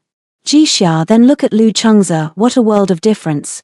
Back then Lu Chengze mocked her as a bookworm, now she's the director of a national key lab, while he's serving time in a detention center. How ironic. This is a true female lead betrayed by a scoundrel. She didn't fall apart, she fought back and became a pillar of the nation, so inspiring. Go Professor Shen, China's deep-sea research depends on you. The unveiling ceremony concluded successfully. I was taking a group photo with the leaders and experts when a CCTV reporter holding a microphone came up to me for an on-site interview. Hello Director Shen. Congratulations on the official unveiling of your laboratory. We all know you've been through a lot over the past year, including betrayal, smears and framing by your ex-boyfriend. How did you get through all that and achieve today's success? I looked at the camera, smiled and began. First, I want to thank those who hurt me. They taught me that relying on anyone is not as reliable as relying on yourself. A woman's value has never depended on anyone else. It comes from her own ability and accomplishments. The reporter asked again. Now, is there anything you'd like to say to your ex, Lu Chengze? His company was officially declared bankrupt today. I looked into the camera, my gaze calm but carrying tremendous weight, and revealed a second dramatic twist. Actually, there's something I've never disclosed publicly. The 20 million startup capital Lu Chengze used to found Xingtu Cultural Tourism was not his own. After my parents died in an accident, it was the Marine Research Special Fund they left behind. Everyone in front of the live camera froze. The live stream chat exploded instantly. I continued, addressing the camera and recounting the truth word by word.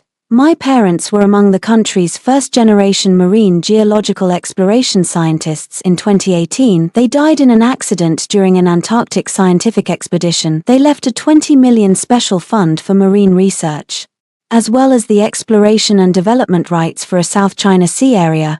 At that time I had just started university. My parent student Lu Chengze, my ex, under the pretense of safeguarding the inheritance, cheated and took that 20 million to found Xingtu Cultural Tourism. He was able to obtain the development rights for the South China Sea Island project because the legal heir to the use rights was me. He obtained project approval by using authorization documents from me. He got close to me and dated me from the beginning for the inheritance and resources my parents left. Using my parents' money and occupying the waters they left behind, he established his company, then turned around, betrayed me, smeared me and tried to ruin my life. After I finished, I motioned to the staff, and the evidence was projected onto the large screen at the venue, which also appeared on the live stream. On the screen were my parents' sacrifice certificate, the fund custody agreement, bank statements showing Lu Chengze using that money to start a company, the marine area usage certificate, and the notarized document naming me as the sole legal heir. The chain of evidence was complete and unmistakable.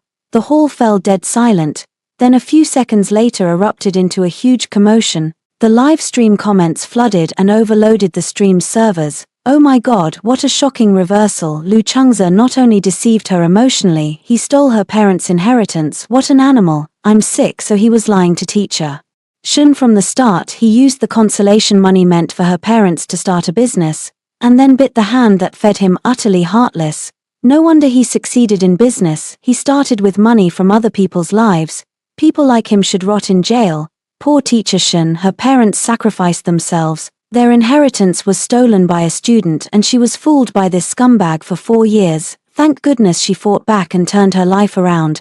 I looked into the camera and continued speaking. Today, I officially announce that I have filed a lawsuit to reclaim the 20 million yuan of inheritance that Lu Chengze illegally appropriated, plus all the accumulated gains over the years, totaling 180 million yuan. At the same time, I will reclaim full usage rights to the South China Sea project area. All of Lu Chengze's development activities were illegal infringements and I will hold him fully accountable under the law. No sooner had I finished speaking than the audience burst into warm applause again. The entire internet was in an uproar. Everyone condemned Lu Chengze as heartless and monstrous, while sympathizing with my ordeal and admiring my resilience and comeback. Meanwhile, at the Xingtu Cultural Tourism bankruptcy liquidation press conference, only Lu Chengze's lawyer and the bankruptcy administrator were present. The scene was pitifully bleak. The press conference venue was simultaneously live streaming my unveiling interview. When they heard the truth I exposed and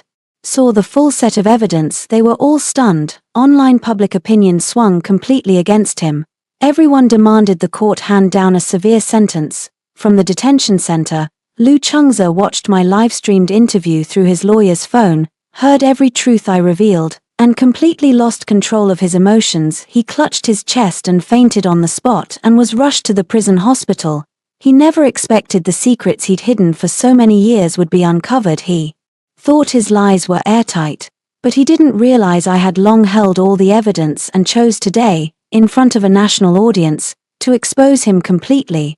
I won this climactic showdown utterly. Everything he was proud of, from the company's seed funding to the development rights for the project, was provided by me. What I gave him I could take back with my own hands. This was the most thorough and ultimate rebuttal I could deliver. After the interview, I stepped down from the stage. Lu Xiand, the Temasek China regional president who had stood by me, came over, handed me a bouquet of white roses and smiled. "Congratulations, Director Shen, you did it." I took the flowers, met his gentle gaze and nodded with a smile. Through this year's storms and trials, he had quietly stayed by my side, supporting me, protecting me and helping me solve countless problems. In my heart he'd already claimed a place. Sunlight fell on us, warm and dazzling. I knew the darkness of the past was finally over, but Lu Chengze's doom was not yet complete. There remained the larger secret.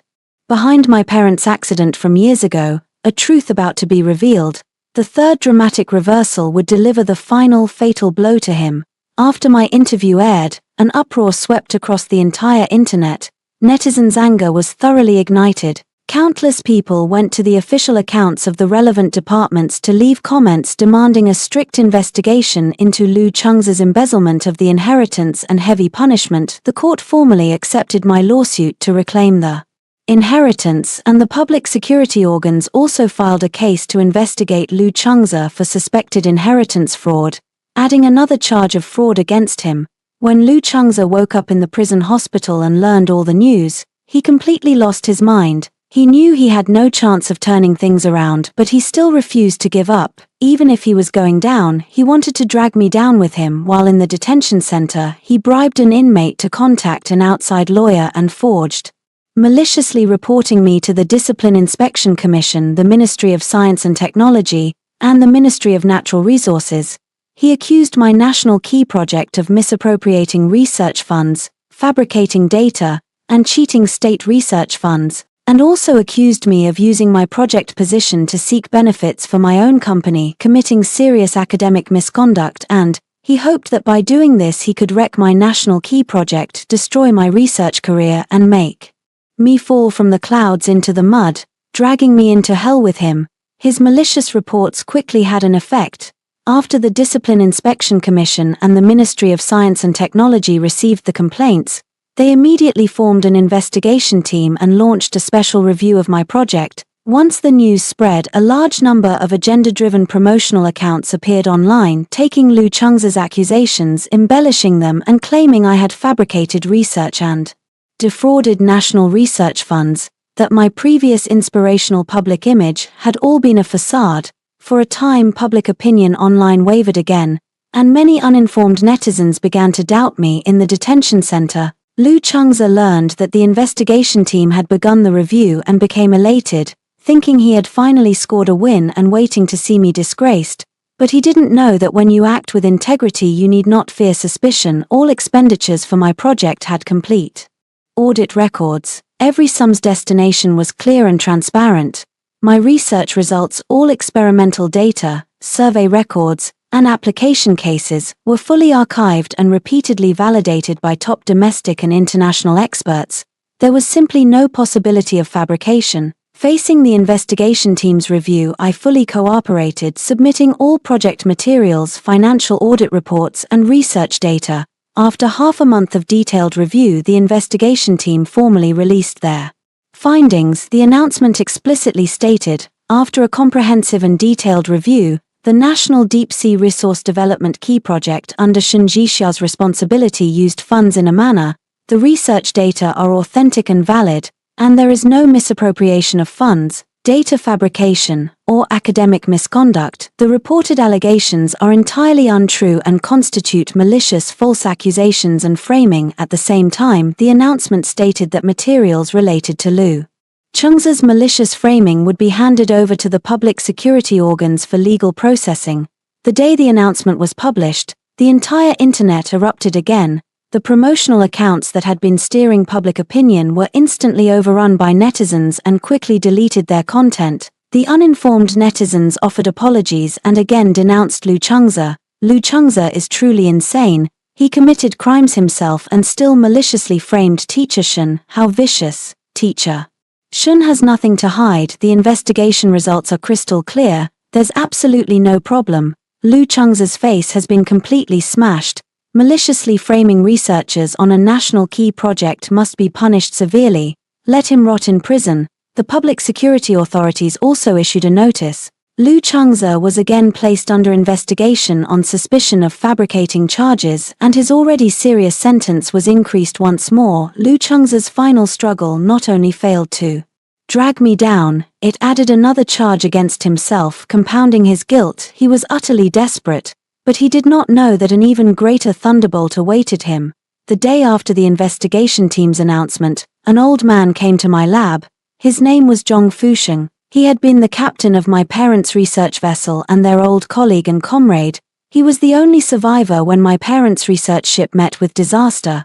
Over the years he had lived reclusively in his hometown and never gone to sea again. This time he traveled a long distance from home to Shanghai to find me, just to tell me the truth about my parents' fatal accident. In my office, Captain Zhong took out the voyage log from that year and an SD card from a dashcam that he had preserved for many years. With red-rimmed eyes he told me what had really happened. The third dramatic reversal came crashing in. My parents' research vessel's accident was not an accident at all. It was Lu Changza's father, Lu Jianjun, who had been on board the ship at the time to seize my parents' research results, the marine survey data, and a research grant of 20 million. He tampered with the ship's propulsion system, causing the vessel to fail in the Antarctic waters and sink to the bottom of the sea. After the shipwreck, Lu Jianjun put on a life jacket and abandoned ship, and was rescued by a passing fishing boat. My parents and the other researchers went down with the sinking ship and were lost forever in the Antarctic ice seas. When Lu Jianjun returned, he forged the accident investigation report, claiming the ship had struck an iceberg and had an accidental disaster, shifting all the blame to the weather and misfortune. Using the pilfered research materials, he prospered in the field and had his son, Lu Changza, get close to me to win my trust and swindle away my parents' inheritance and the rights to the maritime area. Lu Changza had known the whole truth from the start. His wooing me and dating me had been a hoax from beginning to end. His aim was to take everything my parents left and bury the truth forever. Captain Zhong had suspected foul play at the time and secretly hid the voyage log and the memory card, which recorded Lu Jianjun's abnormal behavior on the ship and the propulsion system anomalies before the accident. Over the years he had been threatened by Lu Jianjun and dared not reveal the truth. Now that Lu Jianjun was under police scrutiny because of his son and was dying of cancer with little time left, he finally had the courage to tell the truth and give my parents justice. When the old captain finished his account, I sat down, blood running cold through me, my fingertips white, my nails digging into my palms until they bled. It turned out my parents' death was not an accident at all. Lu Changza's father had personally caused their deaths, and Lu Changza, the man I had loved for 4 years, had known the truth from the beginning and had been deceiving and using me all along. He even hypocritically accompanied me to visit their graves on the anniversary of their death. How ridiculous, how ironic. I had fallen in love for 4 years with the son of the man who killed my father. I had entrusted the man who killed my parents with my heart. I took a deep breath, forced down the tidal wave of hatred in me, and bowed deeply to the old captain. Uncle Zhong, thank you for telling me the truth. Thank you for keeping this evidence for my parents all these years. The old captain, eyes red, steadied me inside. Child, I'm sorry, I was useless. I only dared tell you the truth after all. These years, your parents were good people, heroes. I could not let them die without an explanation. After sending the old captain off, I took all the evidence and reported it to the police immediately. After the police received the report, They treated it with the utmost seriousness and immediately set up a special task force to reopen the investigation into the research vessel accident from that year, following detailed police inquiries combined with evidence provided by the old captain and the accident records from back then. They ultimately confirmed that Lu Jianjun was suspected of intentional homicide. With conclusive evidence, the police immediately moved to arrest Lu Jianjun. When Lu Jianjun learned his crimes had been exposed, he had already packed his things and purchased a ticket for illegal passage, intending to sneak across the border to Southeast Asia, but as soon as he arrived at the border crossing, he was apprehended on the spot by police who had set up a pre-arranged operation. At the time of his arrest, he still had my parents' research materials from those years and a large sum of cash on him. After being detained, confronted with irrefutable evidence, Lu Jianjun quickly confessed to all the crimes, causing my parents' deaths and stealing their research results. He also revealed that Lu Chengze had known the whole truth from the beginning. Father and son conspired together, deceived my trust and seized my parents' estate. The truth came to light. Lu Chengze was not only a fraudster but also the son of a patricidal accomplice. He was privy to and complicit in that murder. When the news reached the detention center, Lu Chengze completely collapsed. His father had been arrested and was facing charges of intentional homicide, which can carry the death penalty. He himself was also under police investigation as an accessory to intentional homicide. His mother lay unconscious in the ICU for half a month and ultimately could not be saved. She passed away. Lu Chengze's family was utterly destroyed, abandoned by all, left with nothing. His life had plunged into endless darkness with no chance of redemption. I stood before my parents' tombstone and placed the verdict and the notice of reopening the case on it. Finally, my tears could not be held back. Dad, Mom, can you see? The person who harmed you has finally been caught. Your daughter has at last brought you justice. Your wrongful case has been cleared. Sunlight fell on the tombstone, warm and bright. I knew that all the darkness was now behind me. Lu Chengze and Lu Jianjun would face the harshest penalties of the law, and I will, carrying my parents' last wishes, continue on the path of deep-sea research, guarding our nation's vast maritime frontiers and fulfilling the dreams they left unfinished. 6 months later, the Intermediate People's Court of the city held a public trial for the cases of Lu Chengze and Lu Jianjun. The courtroom was filled with journalists and members of the public. I sat in the plaintiff's seat and attended the entire hearing. In court, the prosecution presented a complete chain of evidence for all charges against Lu Jianjun and Lu Chengze: intentional homicide, fraud, illegal fundraising, false accusation, and framing. Ironclad, old Captain Zhong Fusheng also appeared to testify, recounting the whole truth about the research vessel accident. Faced with the incontrovertible evidence, Lu Jianjun and Lu Chengze had no defense and pleaded guilty in court. After 3 days of trial, the court pronounced sentence. Defendant Lu Jianjun is guilty of intentional homicide and fraud for multiple crimes. He is sentenced to death with a 2-year reprieve, deprived of political rights for life, and all personal property is ordered confiscated. Defendant Lu Chengze is guilty of intentional homicide, as an accomplice, contract fraud, fundraising fraud, false accusation and framing, infringement of trade secrets and intentional damage to property for multiple crimes. He is sentenced to 20 years fixed-term imprisonment and fined 80 renminbi million. Other persons involved are each sentenced according to law. The illicit funds and goods seized in this case shall be returned to the victims according to law. Any shortfall shall be ordered to be further compensated by the defendants. The gavel fell. The hearing concluded. The moment Lu Chengze heard the verdict, he collapsed in the defendant's seat, his face ashen, his eyes empty, utterly drained of all vitality. His life was finally fixed as 20 years behind bars. He would spend the prime 20 years of his life in prison, paying a painful price for all the crimes he had committed, and I finally got back everything that belonged to me. The court ordered that the inheritance and maritime usage rights that Lu Jianjun and Lu Chengze had illegally seized from my parents be returned to me, and that I be compensated for all my financial losses, totaling 230 million yuan. My parents' wrongful case was finally wholly vindicated, and their reputations restored. The Maritime Administration reissued the accident investigation report, disclosed the truth of the shipwreck, cleared my parents' names, and posthumously awarded them the title Heroes of Marine Scientific Research.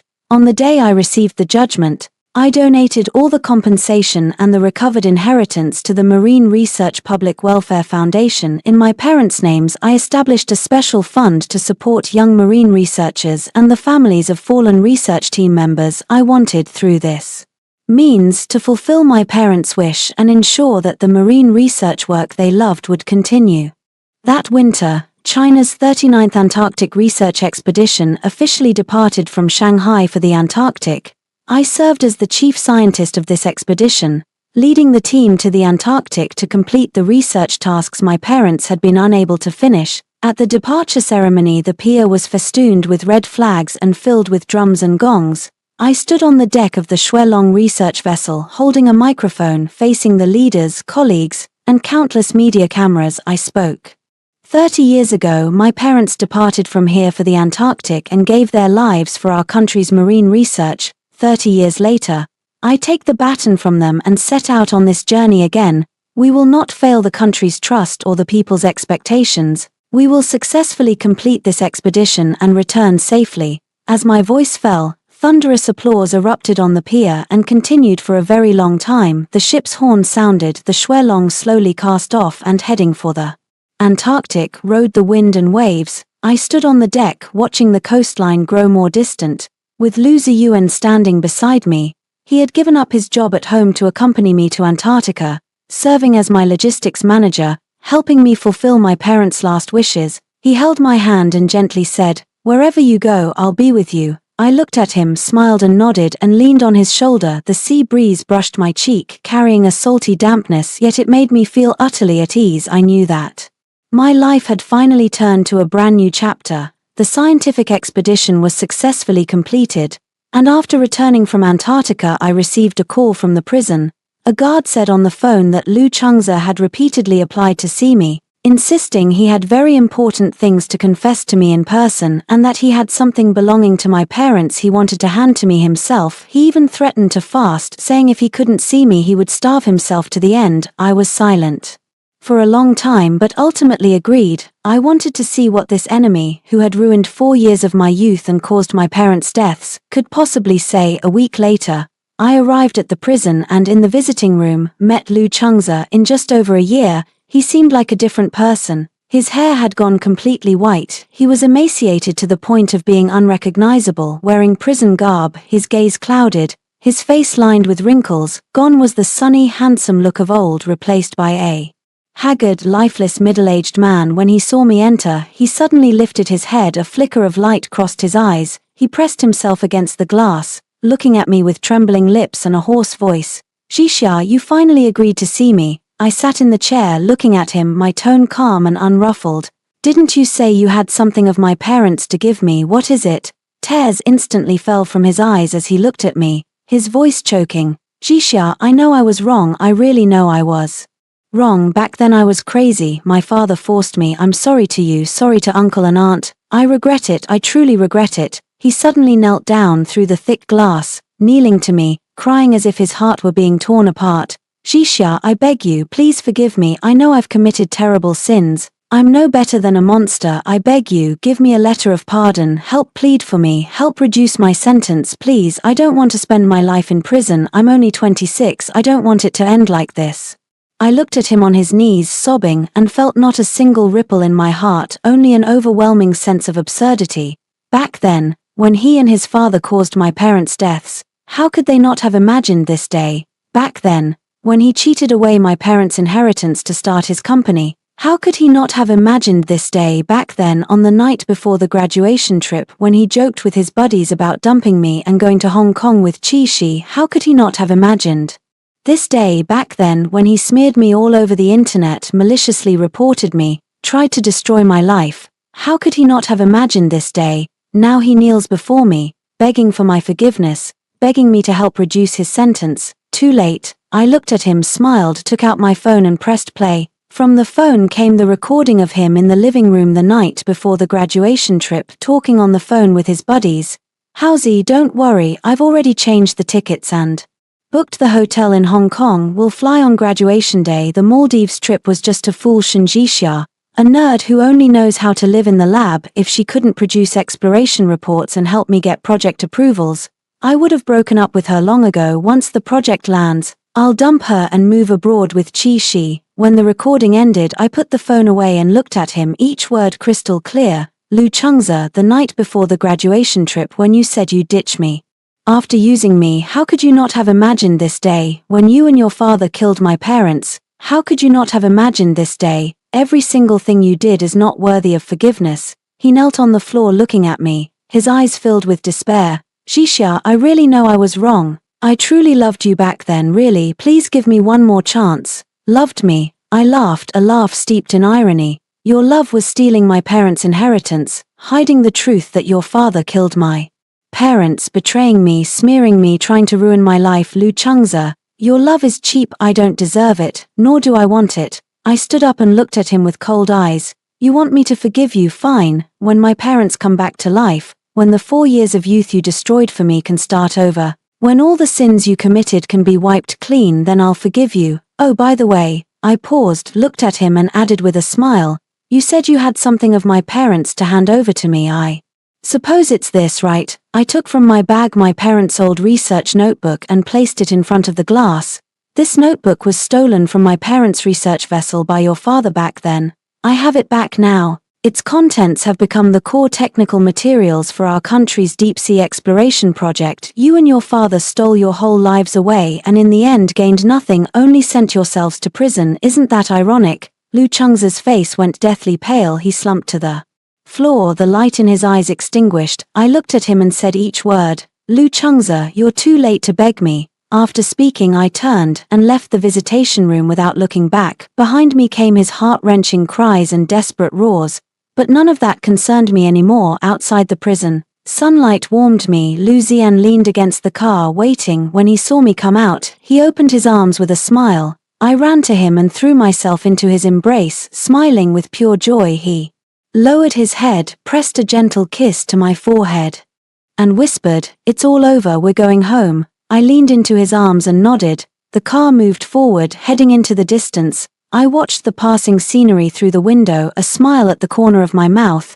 Past grievances had finally settled into dust. Those who harmed my parents and those who betrayed me had received their due punishment. My parents' wrongful case had been cleared, and my life was only just beginning. In the future, I will lead my team to continue deep-sea research, fulfill my parents' wish, and bring China's deep-sea exploration technology to the pinnacle of the world. I will also live well with those around me and pursue the radiant future that belongs to me. My life has never needed to depend on anyone.